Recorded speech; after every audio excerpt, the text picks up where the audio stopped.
Once, there was a man who dreamed that he was in a Il était great une fois un homme qui rêvait qu'il se trouvait dans une grande salle où étaient réunis des représentants des religions du monde. Il se rendait compte que chaque religion avait beaucoup de choses qui semblaient désirables et dignes. Il rencontre un couple charmant qui représente l'Église de Jésus-Christ des Saints des Derniers Jours et lui demande « Qu'exigez-vous de vos membres ?»« Nous n'exigeons rien, répond-il. Mais le Seigneur demande que nous lui consacrions tout. » Le couple lui parle alors des appels dans l'Église, de l'enseignement au foyer, des visites d'enseignement, des missions à plein temps, des soirées familiales hebdomadaires, de l'œuvre du temple, du service d'entraide et humanitaire et de la responsabilité d'enseigner. « Est-ce que vous payez les personnes pour tout ce qu'elles font ?» demande l'homme. « Oh non !» explique le couple.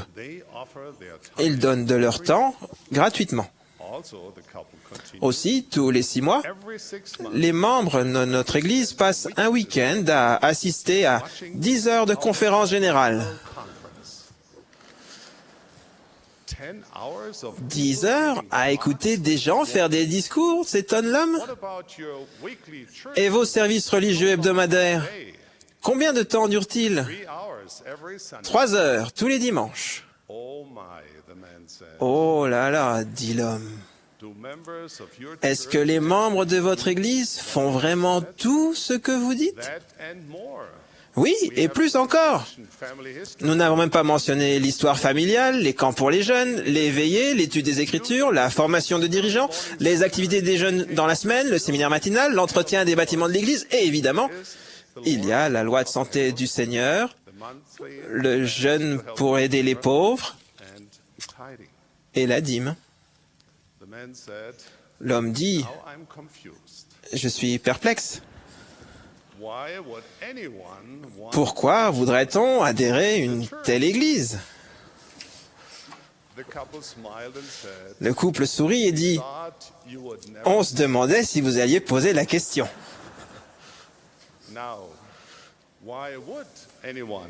Pourquoi voudrait-on adhérer à une telle église? À une époque où de nombreuses églises par le monde connaissent une diminution importante de leurs membres, l'Église de Jésus-Christ des Saints des Derniers Jours est l'une des églises qui grandissent le plus rapidement au monde. Il existe plus de 15 millions maintenant. Il existe de nombreuses raisons à cela, mais je vais vous en présenter quelques-unes. Tout d'abord, l'Église a été rétablie de nos jours par Jésus-Christ lui-même. Vous y trouverez l'autorité d'agir en son nom, de baptiser pour la rémission des péchés, de conférer le don du Saint-Esprit et de sceller sur la terre et dans les cieux. Les personnes qui se joignent à l'Église aiment le Sauveur Jésus-Christ et veulent le suivre. Elles se réjouissent de savoir que Dieu parle de nouveau à l'homme. Quand elles reçoivent des ordonnances de la prêtrise sacrée et font alliance avec Dieu, elles peuvent ressentir son pouvoir dans leur vie. Quand elles entrent dans le Saint-Temple, elles sentent qu'elles sont en sa présence. Quand elles lisent les Saintes Écritures et suivent les enseignements de ces prophètes, elles se rapprochent du Sauveur qu'elles aiment tant. Une autre raison est que l'Église donne des occasions de faire du bien. Croire en Dieu est louable, mais la majorité des gens veulent faire plus que d'écouter des sermons inspirants ou de rêver de leur demeure là-haut. Ils veulent mettre leur foi en pratique. Ils veulent se retrousser les manches et s'engager dans cette grande cause. Et c'est ce qui se passe lorsqu'ils nous rejoignent. Ils ont de nombreuses occasions de traduire leur talent, leur compassion et leur temps en bonnes œuvres. Comme nous n'avons pas de clergé local rémunéré dans nos assemblées à travers le monde, nos membres accomplissent l'œuvre du ministère eux-mêmes. Ils sont appelés par inspiration. Quelquefois, nous nous portons volontaires. Quelquefois, nous sommes désignés d'office. Nous considérons ces responsabilités non comme des fardeaux, mais comme des occasions d'accomplir les alliances que nous faisons avec joie de servir Dieu et ses enfants. Une troisième raison pour laquelle les gens se joignent à l'Église est que le chemin des disciples conduit à de précieuses bénédictions. Nous considérons le baptême comme le point de départ de notre voyage de disciples. Marcher tous les jours avec Jésus-Christ apporte la paix, un but dans la vie et une joie profonde et le salut éternel dans le monde à venir. Les gens qui suivent fidèlement ce chemin évitent un grand nombre des pièges, des chagrins et des regrets de la vie. Les pauvres en esprit et les cœurs honnêtes y trouvent de grands trésors de connaissances. Ceux qui souffrent ou sont affligés y trouvent la guérison. Ceux qui portent le poids du péché y trouvent le pardon, la liberté et le repos. La recherche de la vérité a conduit des millions de personnes vers l'Église de Jésus-Christ des saints des derniers jours. Cependant, il y en a qui quittent l'Église qu'ils avaient autrefois aimée. On pourrait se demander, si l'Évangile est si merveilleux, pourquoi certains le quittent-ils?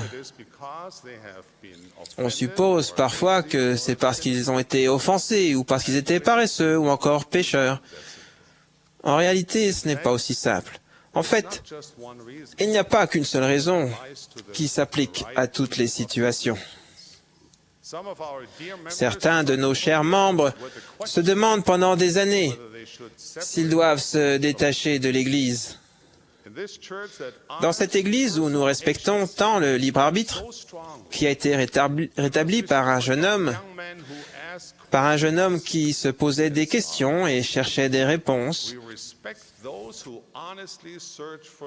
nous respectons les personnes qui recherchent honnêtement la vérité. Cela peut nous briser le cœur quand leur parcours les éloigne de l'Église que nous aimons et de la vérité que nous y avons trouvée.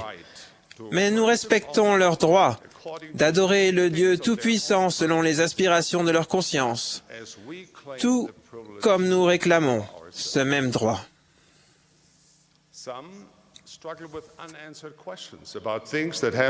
Certains ont des questions restées sans réponse à propos de choses qui ont été faites ou dites dans le passé.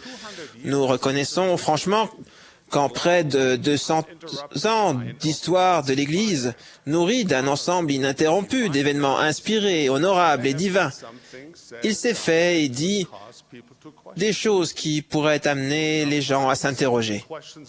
Quelquefois, des questions surgissent simplement parce que nous n'avons pas encore tous les renseignements et qu'il nous faut juste un peu plus de patience. Lorsque toute la vérité sera finalement connue, les choses qui n'avaient pas de sens à nos yeux seront résolues à notre entière satisfaction. Parfois, il existe une différence d'opinion quant à ce que les faits signifient réellement. Une question qui suscite le doute chez certains peut, après une étude minutieuse, édifier la foi chez d'autres. Et pour être tout à fait franc, il y a eu des fois où les membres ou les dirigeants de l'Église ont tout bonnement fait des erreurs. Il a pu se dire ou se faire des choses qui n'étaient pas conformes à nos valeurs, à nos principes ou notre doctrine. Je suppose que l'Église ne serait parfaite que si elle était dirigée par des êtres parfaits. Dieu est parfait et sa doctrine est pure.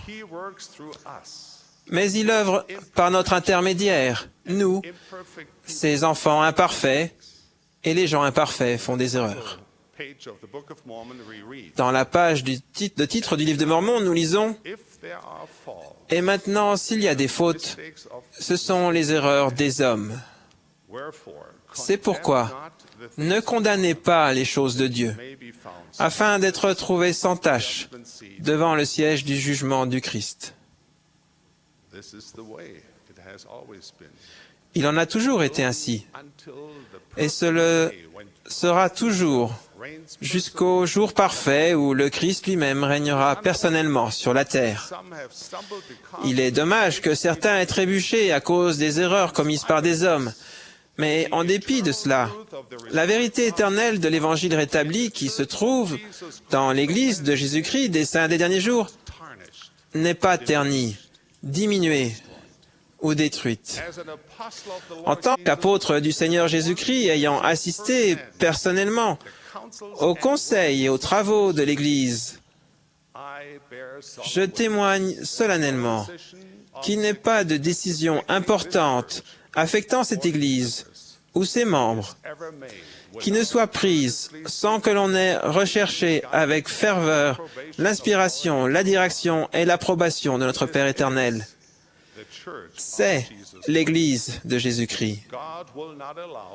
Dieu ne laissera pas son Église s'éloigner du cours qui lui est affecté, ni manquer d'accomplir sa destinée divine.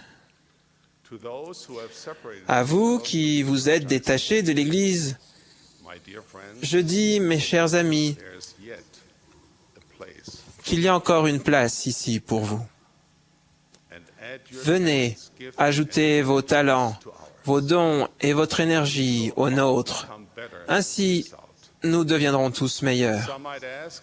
Certains pourraient se demander, mais en ce qui concerne mes doutes, il est normal de se poser des questions. Souvent, la graine de la recherche honnête germe et se développe jusqu'à devenir un grand chêne de connaissances. Il y a peu de membres de l'Église qui, à un moment ou un autre, ne se sont pas débattus avec des questions graves et épineuses. Un des objectifs de l'Église est de nourrir et de cultiver la graine de la foi, même quelquefois dans les terrains sablonneux du doute et de l'incertitude. La foi, c'est espérer en des choses qui ne sont pas vues, mais qui sont vraies. C'est pourquoi, je vous en prie, mes chers frères et sœurs, mes chers amis,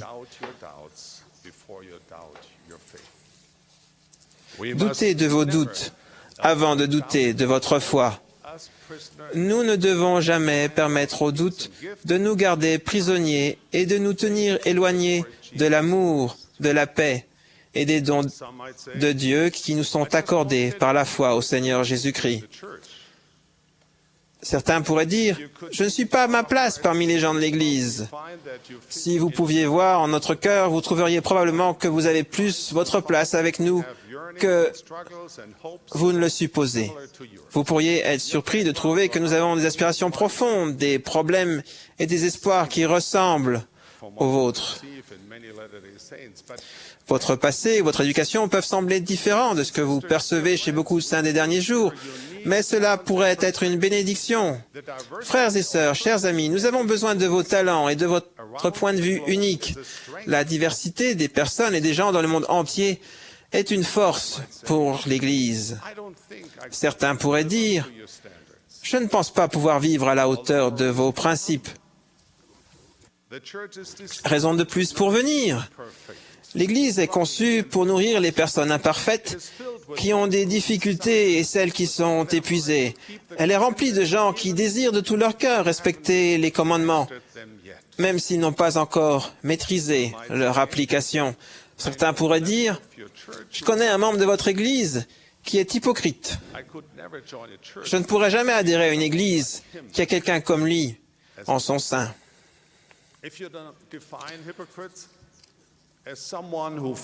Nous sommes tous des hypocrites si vous définissez l'hypocrite comme quelqu'un qui ne réussit pas à vivre parfaitement ce qu'il croit. Nul parmi nous n'est tout à fait semblable au Christ, comme nous savons que nous devrions l'être. Mais nous aspirons sincèrement à surmonter nos fautes et le désir de péché qui est en nous pour devenir meilleurs avec l'aide de l'expiation de Jésus-Christ. Si c'est ce que vous désirez, alors, quelle que soit votre situation, votre histoire personnelle ou la force de votre témoignage, il y a de la place pour vous dans l'Église. venez nous rejoindre. In spite of our human En dépit de nos imperfections humaines, je suis convaincu que vous trouverez parmi les membres de l'Église un grand nombre des plus belles âmes que ce monde a à offrir. L'Église de Jésus-Christ semble attirer les personnes aimables, bienveillantes, honnêtes et industrieuses. Si vous vous attendez à y trouver des gens parfaits, vous allez être déçus. Mais si vous recherchez la pure doctrine du Christ, la parole de Dieu, qui guérit l'âme blessée, et l'influence sanctificatrice du Saint-Esprit, vous les trouverez ici. À cette époque où la foi diminue, où tant de personnes se sentent éloignées des bras de Dieu, vous trouverez ici des gens qui aspirent à connaître leur Sauveur et à se rapprocher de lui en servant Dieu et leur prochain, tout comme vous. Venez nous rejoindre. Je me rappelle un moment de la vie du Sauveur où beaucoup l'ont abandonné. Jésus a demandé à ses 12 disciples, « Et vous, ne voulez-vous pas aussi vous en aller ?» Simon-Pierre lui répondit, « Seigneur, à qui irions-nous ?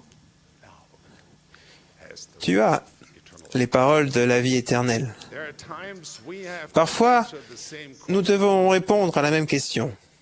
« Et vous, ne voulez-vous pas aussi vous en aller ? Ou bien nous en tiendrons-nous, comme Pierre, fermement, aux paroles de la vie éternelle. » Si vous recherchez la vérité, un sens à la vie et une façon de traduire la foi en actes, si vous recherchez un endroit où vous vous sentirez chez vous, venez nous rejoindre. Si vous avez quitté la foi que vous aviez un jour embrassée, revenez, rejoignez-nous. Si vous êtes tenté d'abandonner, restez encore un peu. Il y a de la place pour vous. Je lance cette supplication à tous ceux qui entendent ou lisent ces paroles. Venez nous rejoindre. Venez prêter l'oreille aux doux appels du Christ. Prenez votre croix et suivez-le. Venez nous rejoindre. Car vous trouverez ici ce qui est sans prix. Je témoigne que vous y trouverez les paroles de la vie éternelle, la promesse de la rédemption bénie, le chemin qui mène à la paix et au bonheur. Je prie sincèrement pour que votre quête de la vérité suscite en votre cœur le désir de nous rejoindre. Au nom sacré de Jésus-Christ. Amen.